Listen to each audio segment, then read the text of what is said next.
In the heart of Ondo State, southwest Nigeria, lies the ancient city of Akure, a land of warriors, wisdom, and royalty.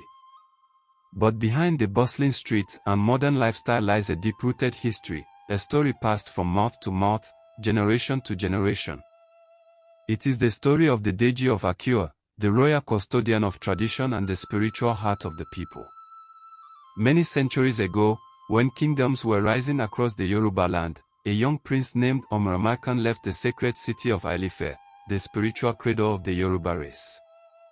He was a direct descendant of Oduduwa, the father of the Yoruba people. Like many other sons of Oduduwa, Prince Omoramakan was sent out to find new territories and establish his own kingdom. With a few loyal warriors and trusted elders, he journeyed through dense forests, hills, and rivers. Eventually, he arrived at a beautiful and fertile valley surrounded by hills. There, he saw a leopard and took it as a sign from the gods. In Yoruba culture, the leopard symbolized strength, royalty, and courage. He called the place Akure, from the Yoruba word Akonori, which loosely means settlement where people agree, or people living together in peace.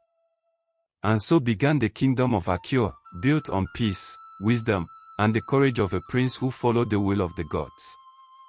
Prince Omoramakan became the first Deji of Akure, laying the foundation for the royal dynasty that still exists today. The title of the Deji is the highest traditional title in Akure, meaning king or ruler. He established traditional rites, festivals, and sacred shrines. The throne became both spiritual and political, a symbol of unity for all clans within Akure. The early kings of Akure ruled with sacred authority, aided by powerful chiefs and priests. The Ogoga of Akure and other neighboring kings respected the Deji's wisdom, and Akure grew into a powerful city-state with strong diplomatic and military influence. By the late 19th century, the world was changing. The British colonial forces were advancing across Yoruba land, signing treaties, and toppling powerful rulers. In 1899, Akure fell under British rule.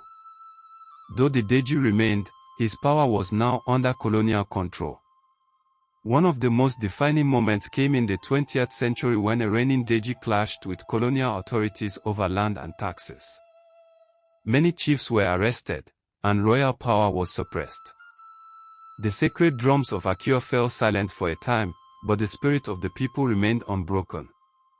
In 2010, for the first time in living memory, the people of Akure witnessed the dethronement of a king. Oba Oluwode Adesina, Osupa III, was deposed by the Ondo State government for allegedly engaging in conduct unbefitting of the throne, ranging from assault to mismanagement of palace affairs. The event shocked the people. For centuries, the Deji was revered like a god. But this scandal brought questions: could tradition survive in a modern world? The throne was vacant for some years. People mourned not just a king, but the image of the monarchy itself. Yet out of that crisis, Akure found renewal.